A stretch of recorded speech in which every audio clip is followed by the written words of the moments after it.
नमस्कार दोस्तों, स्वागत है आपका हमारे इस क्रैश कोर्स में। पिछले वीडियो में लेक्चर फर्स्ट में अपन ने गणित क्या है, गणित विषय के बारे में अपन ने कुछ जानकारी प्राप्त की थी।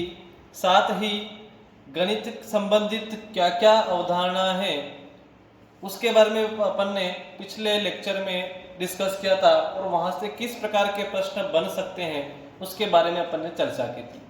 इस वीडियो में देखो, आज अपन गणित की प्रमुख परिभाषाएं व गणित की प्रकृति के बारे में अध्ययन करने वाले हैं। परिभाषाएं से हर साल एक ना एक प्रश्न आपको देखने को मिलता है। साथ ही जो प्रकृति पढ़ेंगे वहां से भी आपका एक प्रश्न निश्चित है। तो परिभाषाओं में देखो, कुछ परिभाषाएं जो महत्वपूर्ण है वो अपन देखते हैं।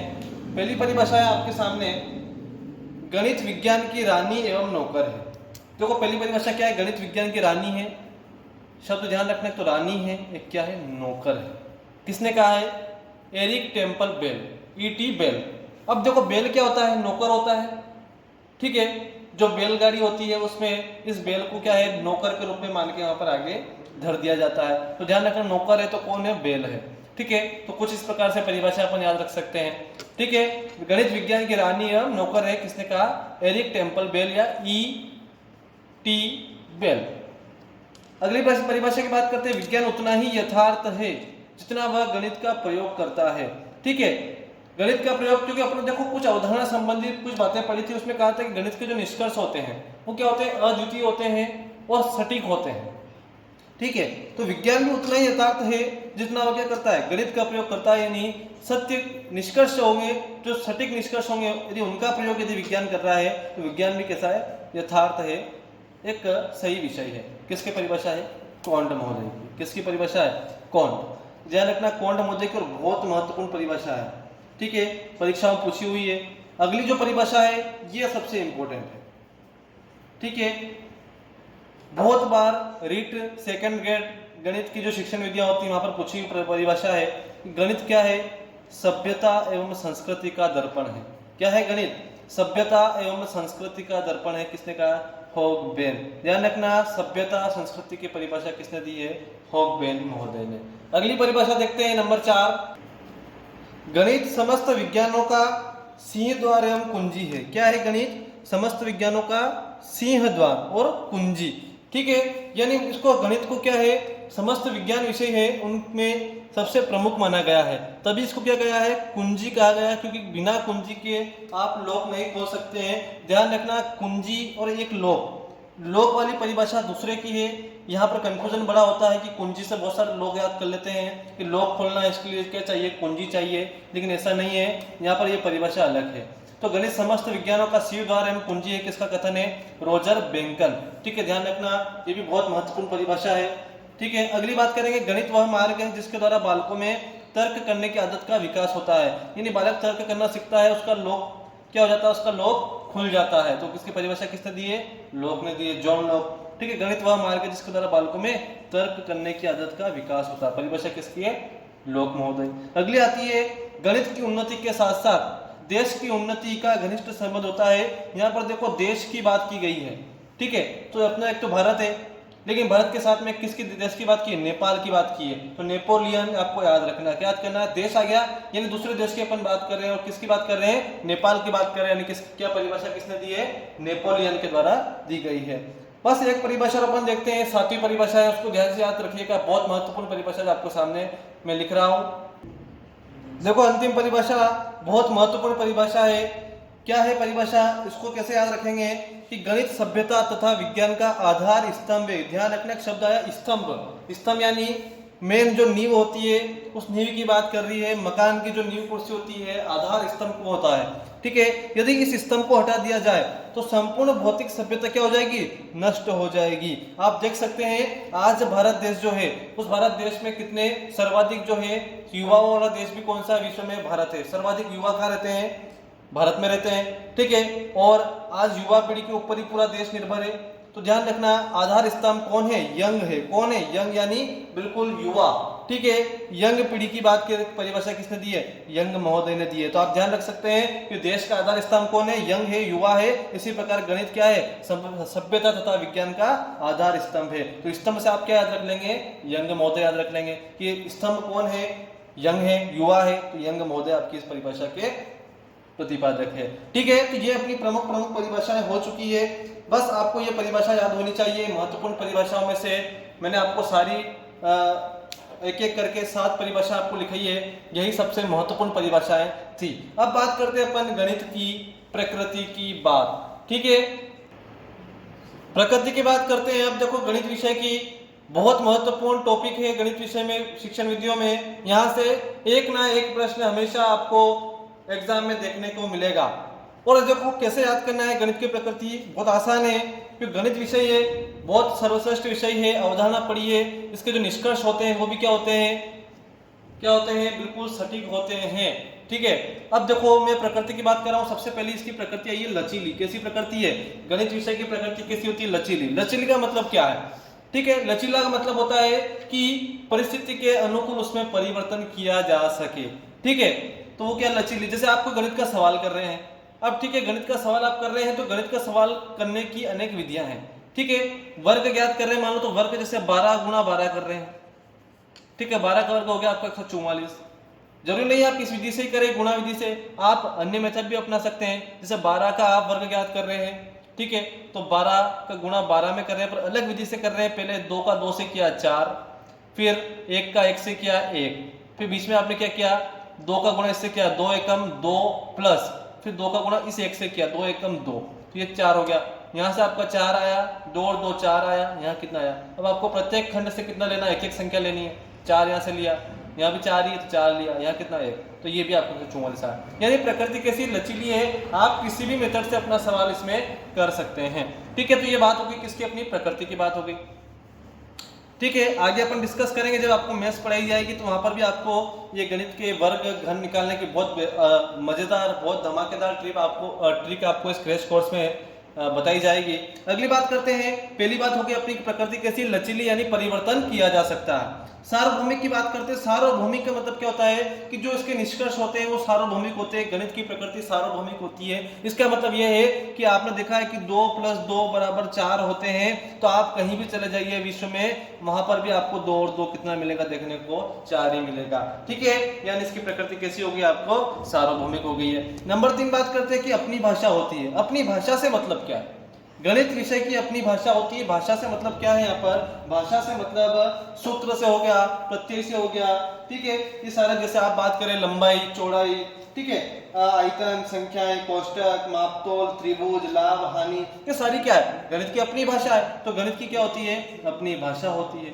अगली बात करेंगे कि जो गणित की भाषा होती है वो कैसी होती है, सुपरिभाषित होती है, उपयुक्त होती है। वो कैसी होती है, स्पष्ट होती है। ये ध्यान रखना है, गणित की प्रकृति है। यहाँ से आपको एक प्रश्न देखने को मिलेगा। ठीक है, तो लचीली हो गई, सार्वभौमिक हो गई, अपनी स्वयं की भाषा होती है, भाषा सुपरिभाषित, उपयुक्त और स्पष्ट होती है। और लास्ट जो मैंने लिखा है 5वां नंबर का, गणित विषय के ज्ञान का आधार हमारी क्या होती है, ज्ञानेंद्रिया होती है। यानी गणित विषय को समझने के लिए हमारी ज्ञानेंद्रिया क्या होनी चाहिए, सक्रिय होनी चाहिए। ठीक है, अगली बात करते हैं छठी प्रकृति की।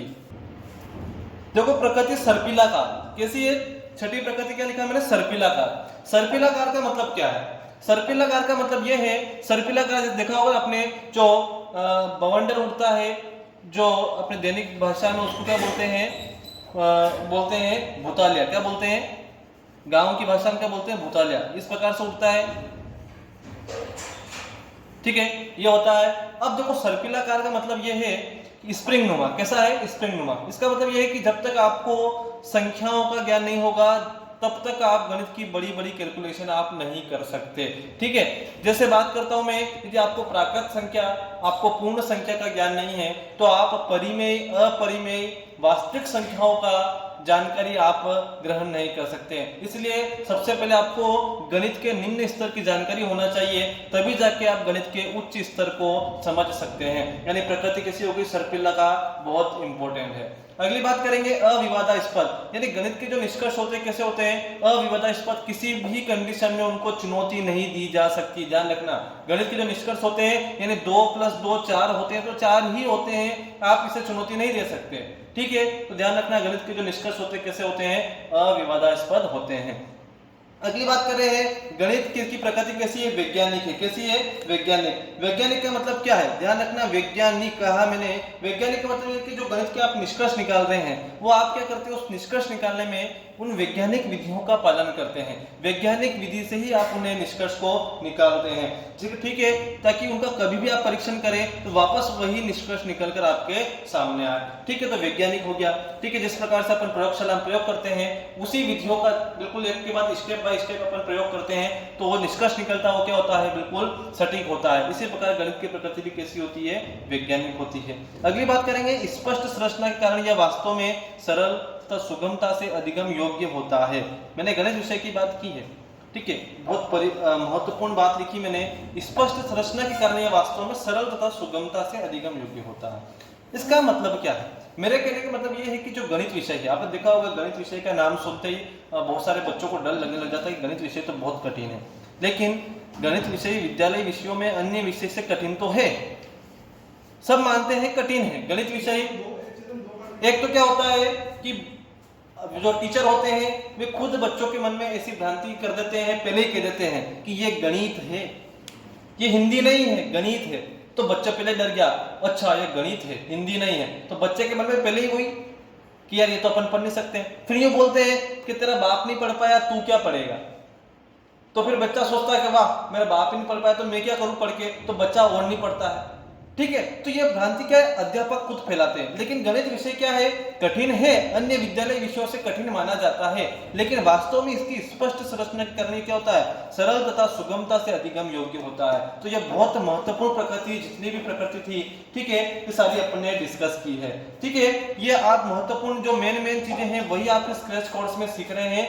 आपको सीधे एग्जाम के पॉइंट ऑफ व्यू जाना है। ठीक है, आपको केवल फालतू रामायण नहीं पढ़नी है, आप सीधे सीधे अपने टॉपिक पे जाएंगे, कहां से प्रश्न बनने की संभावना रहती है वहीं पर जाके आप देखेंगे। तो क्रैश कोर्स का फायदा यही आपको मिलने वाला है। यदि आप अपनी कोचिंग भी कर चुके हैं पहले कहीं पर, तो आप कुछ नहीं, इसको फास्ट रिवीजन के रूप में भी अपन देख सकते हैं। ठीक है, आगे बात करते हैं, कुछ महत्वपूर्ण प्रश्नों की बात अपन करेंगे इससे संबंधित। देखते हैं आगे, पहला प्रश्न देखते हैं, तार्किक चिंतन के लिए गणित एक शक्तिशाली साधन है। क्या है, शक्तिशाली साधन की बात की जा रही है कि जो तर्क है, चिंतन है, तर्क चिंतन के लिए गणित एक कैसा है, शक्तिशाली साधन। आप देखते हैं गणित की जो आप कैलकुलेशन करते हैं वहां पर आप कितना सोचते हैं, कितना तर्क करते हैं, तो इसलिए इसको शक्तिशाली साधन होता है। किस कथन है, किसने कहा है, पहला ऑप्शन है हॉकबेन। हॉकबेन ने क्या कहा था कि जो गणित है वो क्या है, सभ्यता एवं संस्कृति का है। क्या है, सभ्यता एवं संस्कृति का दर्पण का। किसने कहा था, ये तो आपको पता है, हॉकबेन महोदय ने कहा था। आर्यभट्ट आता है नंबर 2। आर्यभट्ट आप जानते हैं बहुत महान गणितज्ञ थे, जिन्होंने क्या किया था, शून्य की खोज की थी, शून्य का आविष्कार किया था। अगली बात आती बर्नार्ड शो। बर्नार्ड शो ने जो कथन कहा था यही था कि तार्किक चिंतन के लिए गणित क्या है, शक्तिशाली। ध्यान रखना यहाँ पर शो आ रहा, श आ रहा है, इसलिए क्या है, शक्तिशाली साधन। तो याद रख सकते हैं, परिभाषा हो गई है पर आपकी, जो अपन ने वहां पर नहीं लिखी थी कि श से, यहाँ पर श आपको याद रखना है। एक आते हैं पियर्स महोदय। पियर्स महोदय की परिभाषा भी आप लिखना चाहे तो लिख सकते हैं। पियर्स महोदय ने कहा था कि जो गणित है उस गणित से क्या होता है, आवश्यक निष्कर्ष निकाले जाते हैं। क्या निकाले जाते हैं, आवश्यक निष्कर्ष निकाले जाते हैं। तो ठीक है, ये आपकी 7 परिभाषा पहले हो चुकी थी। एक पियर्स महोदय की क्या हो गई कि गणित विषय से आवश्यक निष्कर्ष निकाले जाते हैं, और एक हो गई बर्नार्ड शो की क्या हो गई कि तार्किक चिंतन के लिए गणित एक शक्तिशाली साधन है। तो आपकी टोटल 9 परिभाषा हो गई। ये आपकी सारी महत्वपूर्ण परिभाषा इसमें कवर हो चुकी है। नंबर 2 बात करते हैं, नंबर दूसरा क्वेश्चन देखते हैं। दूसरा क्वेश्चन है अपना, गणित की प्रकृति एवं संरचना में विशेषता नहीं है। देखो कहा इसने कि गणित की प्रकृति एवं संरचना में विशेषता नहीं है, यहाँ जाना आपको नहीं है। आप क्या करेंगे, यहाँ तक आपको बहुत जरूरी है पढ़ना प्रश्न। विशेषता है तो आप पहला ही ऑप्शन देख के सही कर देते हैं। ठीक है, तो आपको क्या है, प्रश्न को पूरा पढ़ना अच्छे से, उसके बाद ही आपको उसका जवाब देना है। तो अपना प्रश्न क्या है कि गणित की प्रकृति में संरचना विशेषता नहीं है। तो पहला है गणित की भाषा सांकेतिक है। हाँ बिल्कुल है, ये तो सही है। गणित के निष्कर्ष निश्चित एवं तर्कसंगत होते हैं। हाँ बिल्कुल सही है। गणित की सभी शाखाओं का मूलभूत आधार समुच्चय सिद्धांत भाषा है। ठीक है, उसने कहा गणित की सभी शाखाएं जो है उनका मूलभूत आधार क्या समुच्चय सिद्धांत है क्या? नहीं है, ये बिल्कुल गलत कथन है। और अगला है गणित की विषय वस्तु में सामंजस्यता है। हाँ बिल्कुल, गणित की जो विषय वस्तु है उसमें क्या सामंजस्यता स्थापित की गई है, की हुई है, ये भी आपका सही है। तो इसका आंसर होगा वो क्या होगा? ये 3 आंसर नहीं है, इसका आंसर क्या होगा? Option C. क्यों? क्योंकि उसमें विशेषता नहीं है पूछा है, तो ये आपका गलत है। तो इसका आंसर क्या हो गया आपका? सी। ठीक है, तो ये आपके कुछ महत्वपूर्ण प्रश्न थे 2। उसके बाद अपन जब ये टॉपिक खत्म हो जाएगा पूरा, उसके बाद महत्वपूर्ण प्रश्नों की सीरीज में लेके आऊंगा आपके सामने। तो आपके जितनी भी प्रैक्टिस भी हो जाएगी, आपको जितने भी डाउट्स है वो भी क्लियर हो जाएंगे। प्लस आप ये सोचते हैं कि सर हमने पढ़ तो सब रखा है, लेकिन प्रश्न कैसे आते हैं और परीक्षा में प्रश्न नए कैसे लगते हैं हमें, तो उन सबका समस्या जो भी आपकी है उन सबका हल आपको यहाँ पर मिलेगा इस क्रैश कोर्स में। आप निश्चिंत होकर तैयारी कीजिए। कोई भी प्रॉब्लम हो तो आप हमें संपर्क कर सकते हैं, कमेंट में डाल सकते हैं। ठीक है, धन्यवाद दोस्तों।